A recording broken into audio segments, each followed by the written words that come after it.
I was just talking to a friend who also saw Shaky Shivers, and it was nice because I love that your debut as a director isn't something about representation necessarily or like some kind of thing that's bogged down. It's like a hilarious horror comedy romp. I'm wondering when you were kind of gearing up for this, did you always know that your directorial debut was going to be like a genre mashup of sorts?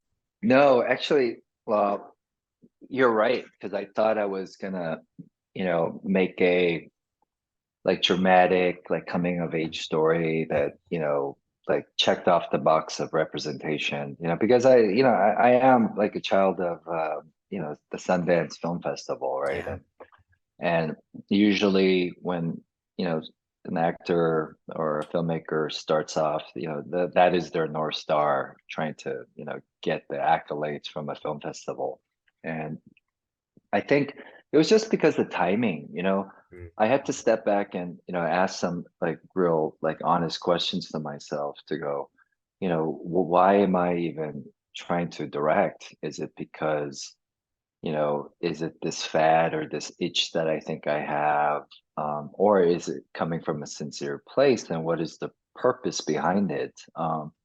And I also had to admit to myself is like I did not have those tools in the box, if you will, to be, a director that could merit making, a socially impactful film, right? And so I was looking, but then, this Shaky Shivers just kind of fell onto my lap because my writing partner for the past 15 years, Aaron Strongoni, who is one of the co-writers of Shaky Shivers with Andy McAllister, he was on his way to Austin to get an award for the script. And I asked him, I said, "Hey, what have you been doing? You've been moonlighting away from me. And like, what is this script that you wrote?" And he said, "Well, you're not like a big, like, horror dude. Like, that's, we never write horror films. And I didn't think you would be interested." And I said, "So what's the origin story of, of this project?" And um, they had done a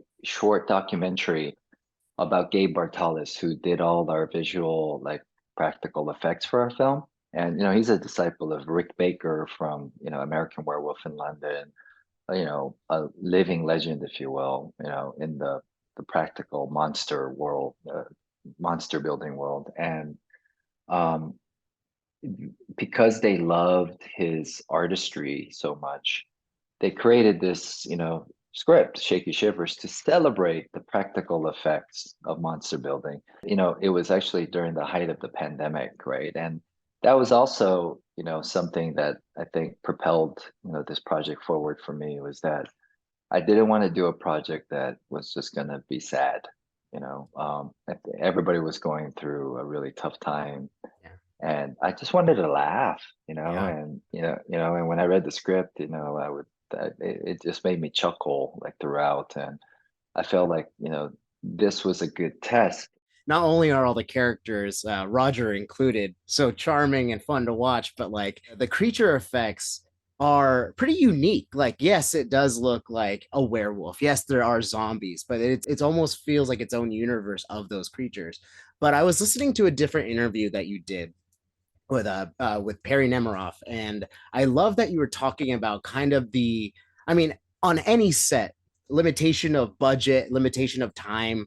That's going to be a major issue or a hurdle to go over. And then you had mentioned about like the hurdles that you had to overcome when it came to doing the werewolf transformation, which I loved, by the way. Like, what other compromises did you guys have to make in the story, in the creature effects, in the edit, whatever it is that just to get the film out? Almost everything. Huh. Wow. Like yeah, every aspect of the film was compromised. I mean, the original script had more monsters that we could not do. We had like a zombie dog that there was no way we could afford to do that. I mean, even if you look at, the ice cream parlor, right? Yeah. There's no ice cream in the shop at Huh. all. There's just a bunch of blenders.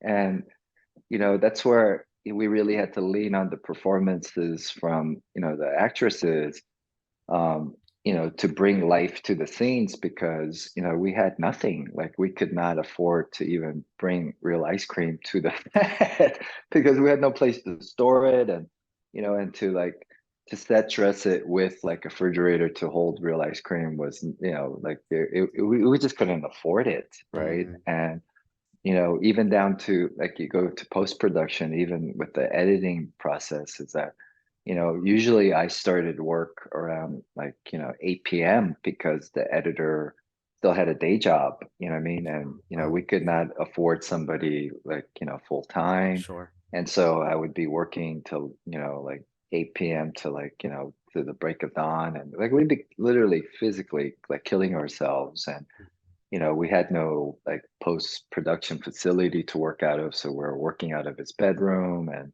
um but fortunately, at the same time, the lesson out of Shaky Shivers is that you know this town is still filled with some amazing, generous people, and the mentorship that I got throughout with working with veterans that lended their skills and came onto the project knowing that we have nothing to Yeah. offer them, right? And really kind of betting on the currency of passion and sincerity.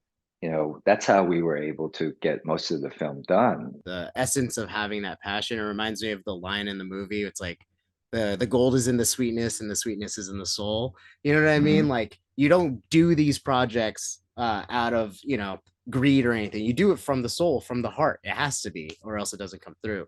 Um, That's right. I do want to, if we could wrap with just this, because I'm a sucker for production design and art design, and that binder, that spell binder, looked like it had some cool Easter eggs and stuff. And I was wondering how much of that was filler, how much of it did your art department actually fill out? Well, that Spellbinder was created with the Trapper Keeper, right? Because, Mhm. we were doing all these homages to the 80s, right? Yeah, So, I'm a child of the 80s, and, I grew up like with Trapper Keeper. So that was like, the foundation of it. And then also, to echo your last question about like limited resources, like mhm. in a perfect world, I would have loved to have this leather bound, like majestic kind of like spell book, but we could not afford that, right? So Trapper Keeper is like an economical solution. And then the spells, we there are some close-ups of the spells, right? And it was really to infuse the comedy into it, right? Mhm. To not make it so serious. And even when if you're able to like like pause the film and then actually like read it, like it's hilarious nonsense, right? I mean, and that is the spirit of the movie and the Yeah. spirit of this like doofus duo that is constantly stumbling through this journey, right? So the spells really aren't serious. All the spells are going to just get them into trouble. Yeah. For sure. And it's funny that you mentioned that because that parallel does shine. Your leads are so great. I think they're so funny and they work off each other so well. But yeah, I mean, it's regardless of kind of like the compromises and the hurdles that you had to come out with or like that you had to overcome. I love this, man. Like it's such a fun thing to not only mash genres, but just to make something that is just feels good to watch. You know what I mean? It doesn't have to bog Yeah. you down. So congratulations. And I hope everyone gets out to theaters on the 21st so we can support your film and your career as it continues. And I'm glad you got the directing itch and the bug in you so that we can see more from you, man. Thank you for your Thank time you, today. Lob. Yeah, Hey, no Lob, worries. before we hang up, Yes, sir. so from your background, you have a love affair for Star Wars, huh? I do love me some Star Wars. Yeah, yeah. And yeah, I know you're the fifth brother, so Can I show you a couple of things that'll blow your mind as a Star Wars fan? I don't know if I should be admitting this, but I stole this from set.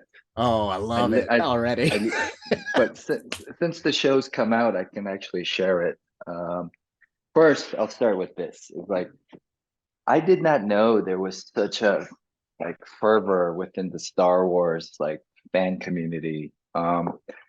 I was in Taiwan recently, and look at this. Oh, This young man. yeah.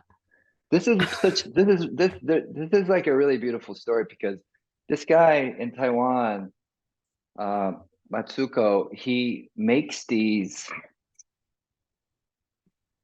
he makes Yes. these like really detailed, lightsabers, and he has these classes to teach people how to make this, and then he donates all the money to a children's hospital, right? Oh, So, these are like super special to me. But then, of course, these are, I'm sure you've seen these before, but he actually made me the Fifth Brothers. no. Yeah, check this out. With I like haven't put it. the circle handle and everything.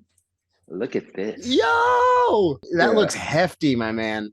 I know. I mean, it is pretty like dope. Like you put these, you put these Oh together and it my actually God. spins and lights up. Like he hand makes this thing, right?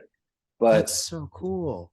super cool, right? Amazing. Yeah, hell He yeah. teaches people how to make this, but let me show you what I stole from set. Like your Look at life that. cast. Oh my God. Look at that. That is so crazy. Yeah. Like, I mean, that's I, nuts. yeah, this is pretty cool, isn't it? Yeah, I love that. That's so cool Because to have. I cannot believe that you were able to sneak that out. yeah, because they were gonna throw it away, and then Oh, I what? was like, "Hey, so what's up with that?" And then I just basically took it and like put it in my car, and then Ask yeah, for you're the first, forgiveness, you're not the first, permission. you're the first person I showed that to. Hopefully, I don't get in trouble from Disney, but whatever. It's good to see and talk to you again, Of course, and yes. and Congratulations again. Yeah, it's quite a doozy. You guys are so silly.